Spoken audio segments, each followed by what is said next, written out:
pemirsa, selamat berjumpa kembali dengan saya Argo Pratomo Nugroho. Kali ini saya jalan-jalan di Jogja sebelah utara, yaitu tepatnya di daerah Condong Catur. Di utara, kalau Anda kenal lapangan Ganjuran, Anda bisa terus ke utara dan nanti saya bertemu dengan studionya atau sekaligus tempat kediaman Mbak Dian Anggraini. Dian Anggraini ini adalah mantan Kepala Taman Budaya Yogyakarta yang sekarang sudah pensiun atau resign. Kemudian juga saya ditemani oleh Mbak Diah Yulianti, seorang perupa profesional yang asli Kalimantan beliau, tapi sudah lama tinggal di Jogja dan bahkan punya suami di Jogja. Nah pemirsa, saya langsung saja bertemu dengan Mbak Dian Anggraini dan Mbak Yulianti. Selamat berjumpa Mbak Dian. Selamat sore. Selamat jumpa Mbak Diah Yulianti. Ya.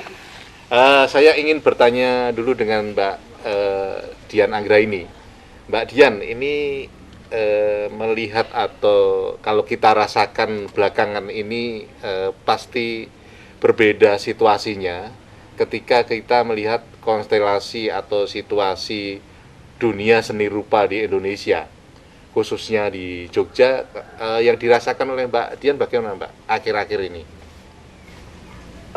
Kalau iklim karya seni rupanya Ya, atau berkeseniannya atau beraktivitasnya di dalam proses berkarya, saya rasa di Jogja itu sangat stabil dalam hal gagasan dan dalam proses melahirkan karya. Sangat stabil karena kita memang melihat secara nyata Jogja sangat kondusif iklimnya, atmosfernya sangat mendukung sebuah proses yang akan terus berlangsung terus-menerus dari waktu ke waktu, karena kita melihat gagasan karya lahir terus-menerus. Dan ini sangat menghidupi, jadi sangat menghidupi apapun situasinya, apapun iklimnya, karya itu akan terus lahir. Apalagi ditunjang dasarnya kemarin di kontemporer anak-anak Jogja ya yang ketiban rezeki itu. Ya, kalau itu akan berkait dengan kondisi pasar. Iya. Kalau itu sebetulnya mau ke sana, sebetulnya oke lah, ini memang saatnya kita justru mendapatkan sebuah ruang dan waktu untuk menjawab situasi itu dengan sebuah proses yang kita akan terus hadirkan. Ya.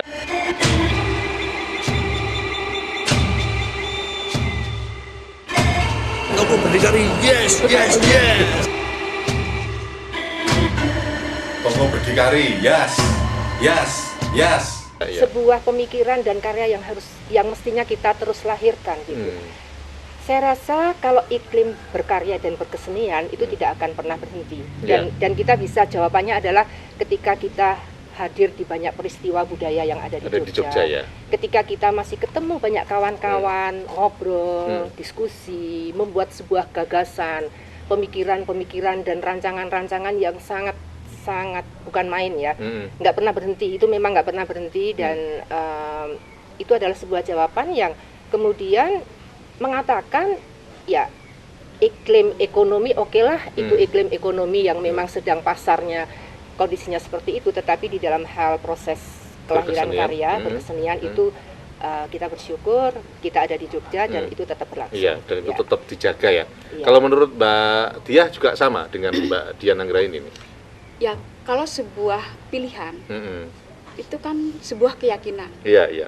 Jadi artinya kita sudah memilih jalan menjadi seorang perupa. Ya. Di situ adalah tanggung jawab. Apa perupa? Berkarya, pameran, dan bisa berapresiasi, karya itu terapresiasi dengan baik, ya kan? Punya dialog yang baik. Ya itu tugas seniman, kerja terus itu ya.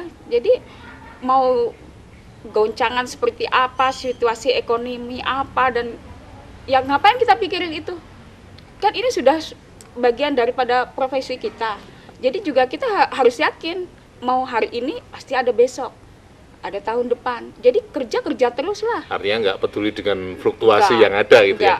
Kerja aja selama masih inspirasi terus hujan ya, terus kita diberi inspirasi yang luar biasa, kita punya daya hidup itu sangat memberikan spirit yang luar biasa, dan bersyukurlah bahwa kita dilahirkan menjadi seorang seniman, menjadi seorang perupa. Jadi entah dalam situasi apapun itu terekspresi dan menjadikan suatu karya. Karya itu kan sejarah nantinya.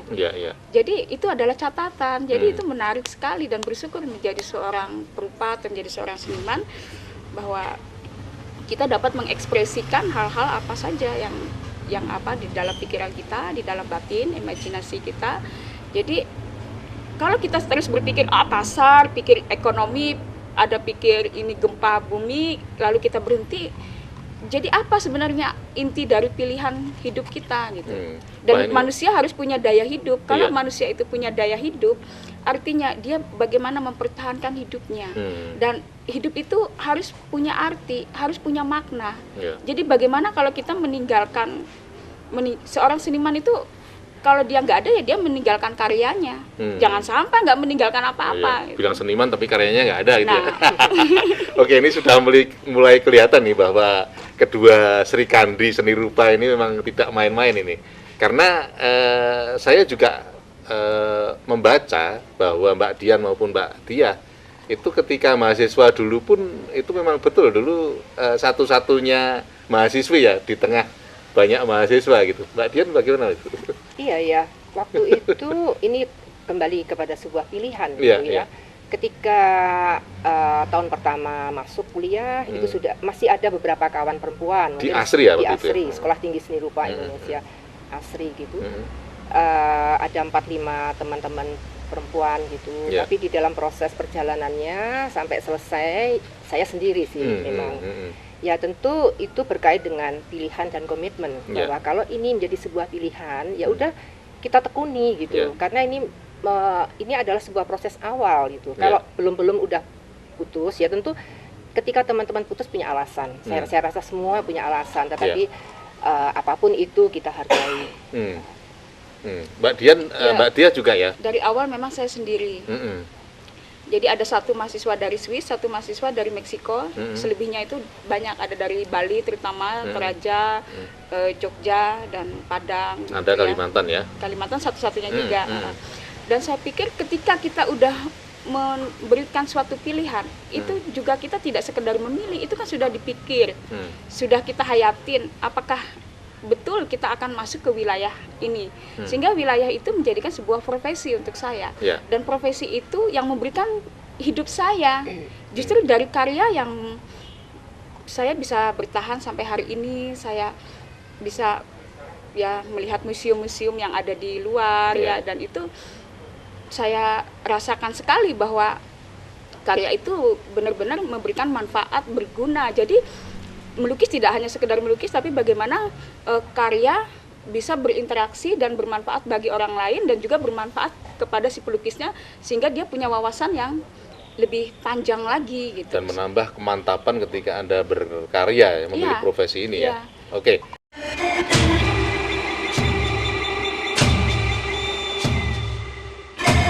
Aku berdikari, yes. Toko berdikari, yes. Sekarang saya ingin lebih pada konsep dalam berkarya, Pak. Saya mulai dengan Mbak Dian dulu. Ketika saya juga sedikit banyak bersentuhan dengan apa yang dilakukan oleh Mbak Dian, saya tahu bahwa backgroundnya Mbak Dian dulu Pak Taman Siswa ini. Apakah secara konsep itu konseptual juga mempengaruhi karya-karya Mbak Tia atau bagaimana nih, Mbak Dian? Ya, saya bersyukur sekolah di Taman Siswa dan tinggal di lingkungan Taman Siswa gitu. Meskipun itu tidak di Jogja, di Kediri gitu, tapi kehidupan itu sangat mempengaruhi keseharian, tentu saja.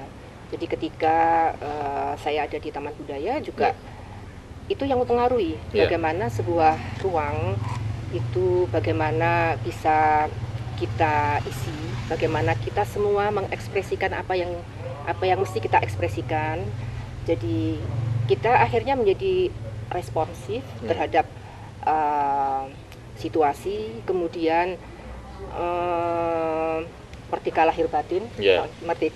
Orang dikatakan merdeka, ya merdeka tidak hanya lahir ya juga batin ya. Nah, sehingga sikap-sikap yang terbiasa dijalani sehari-hari di lingkungan itu membuat kita nggak punya beban. Ketika ada hal yang memang perlu kita kritisi, ya kita sampaikan gitu. Dan ini juga akhirnya mempengaruhi di dalam konsep karya tentu saja. Jadi pada saat saya jadi pegawai gitu, ada hal yang memang kita mesti perlu toleransi. Iya, perlu kita respon dengan lucu ya. Kok kenapa gini ya? Ya, tentu itu ada respon langsung, tetapi menjadi inspirasi akhirnya. Akhirnya menjadi beberapa karya yang hadir di dalam masa-masa ketika saya masih jadi pegawai di sebuah kantor pemerintah. Jadi saya rasa itu juga menjadi hal yang cukup mendasar. Jadi saya sangat bersyukur betul. Jadi situasi berguru di taman siswa yang sangat terbuka ya. Ya. Kalau Mbak Dia sendiri dari sisi konsep pengaruh Kalimantan atau bagaimana? Ya memang saya 18 tahun, 0 sampai 18 tahun saya hidup di Kalimantan dengan tradisional hidup di sana dari ibu, tapi ayah yang juga seniman. Ayah dari Asri juga ya? Ayah saya dari Asri, dia seorang seniman, jadi mungkin saya punya dua bimbingan yang luar biasa ya. Saya juga bersyukur dari ibu penuh dengan keteraturan, tatanan masyarakat yang begini-begini, tapi dari ayah yang diberikan sebuah ekspresi, kemerdekaan, semangat, bahwa power ya, bahwa kita itu jadi otak itu kan segini, untuk menjadi seniman itu harus istilahnya itu bagaimana kita bisa memberikan loncatan-loncatan gitu kan. Nah, jadi artinya seorang seniman itu kan mencipta. Nah, dari situ saya belajar, dan saya dari kecil memang sudah setiap hari selalu melihat ayah dari buat dia patung, lukisan, dan itu udah makanan sehari-hari. Jadi ketika saya sudah SMA pun itu udah tertanam sekali, saya mau ke Jogja dan pilihan satu-satunya memang saya mau masuk isi jurusan seni lukis, tidak ada pilihan yang kedua. Jadi memang hanya satu pilihan, kan kita di isi memilih dua pilihan ya.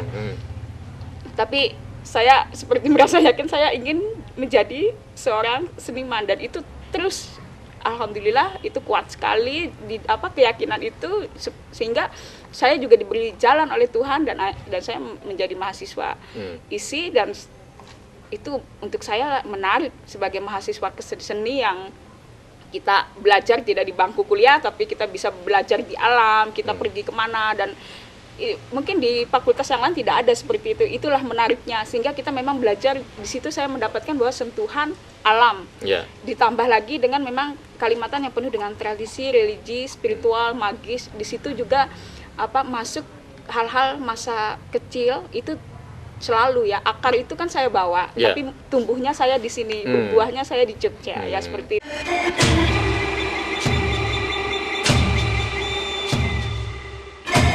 Aku berdikari, yes. Tunggu berdikari, yes. Artinya akar itu terus tumbuh di Jogja gitu ya? Ya. Oke, nanti sebelum lebih detail lagi saya ke Mbak Dian dulu ini. Mbak Dian, Anda dalam berkarya itu juga menciptakan karya-karya 3 dimensi juga ya? Iya, kalau itu diawali sejak awal tuh saya pun melakukan hal yang sama ketika proses pengenalan itu berlangsung. Jadi Bapak yang kebetulan juga punya sanggar di Kediri, itu punya banyak anak-anak muda yang datang ke sana, juga aktivitas membuat karya, tidak hanya karya. Tapi Bapak asli Palembang ya? Iya, kemudian angkatan pertama. Angkatan pertama Asri, ya? Pak Rais ya? Iya, di Asri kan awal itu lukis patung jadi satu. Tidak jurusan lukis, jurusan patung. Masih digabung ya? Iya, nah itu yang secara teknis mengenalkan di awal ya, main-main gitu. Tapi kemudian ketika pilihan seni rupa itu di Asri adalah seni lukis, bukan berarti secara teknis kita juga hanya menguasai hanya bidang 2 dimensi. Jadi apresiasi juga teknik dasar apapun. Jadi ada batik, ada keramik, ada membuat yang eksperimentasi, membuat karya-karya seni rupa yang dibentuk sedemikian rupa gitu. Nah, saya rasa itu pun akhirnya menjadi sebuah pilihan ketika sekian lama saya dengan 2 dimensi gitu. Terus saya merasa bahasa ungkap ini menjadi rasanya kok ada keterbatasan gitu. Tentu ini kenapa nggak kita lakukan, karena ketika itu merasa ada keterbatasannya kita hadirkan aja material-material 3 dimensi atau kita memang mengolah. Jadi sejak mahasiswa memang saya buat instalasi, kolase, jadi itu sudah dilakukan. Tetapi kemudian dengan 2 dimensi, kemudian saya merasa bahwa ada hal yang bisa lebih leluasa, saya lebih merasa kena ketika menghadirkan karya 3 dimensi, kenapa tidak itu. Jadi saya rasa frame seni rupa memang tidak kemudian menjadi terbatas. Artinya lebih bebas gitu secara teknis ya. Mbak Tia juga ini belakangan saya lihat Mbak Tia semakin produktif ini dengan karya-karya 3 dimensinya ini. Ketika saya udah bangun pagi ya, kemudian menyelesaikan tugas rumah tangga ya, itu ritual rumah tangga dengan anak-anak, dan di situ mereka sekolah, itu kemudian dunia saya kerja aja, kadang bisa saya melukis, buat drawing, sketsa, apa saja, karena itu udah bagian daripada sebuah ekspresi. Jadi itu lepas aja, saya tidak pernah hari ini saya mau bikin patung, nggak ada terjadwal lagi seperti itu. Jadi kerja aja.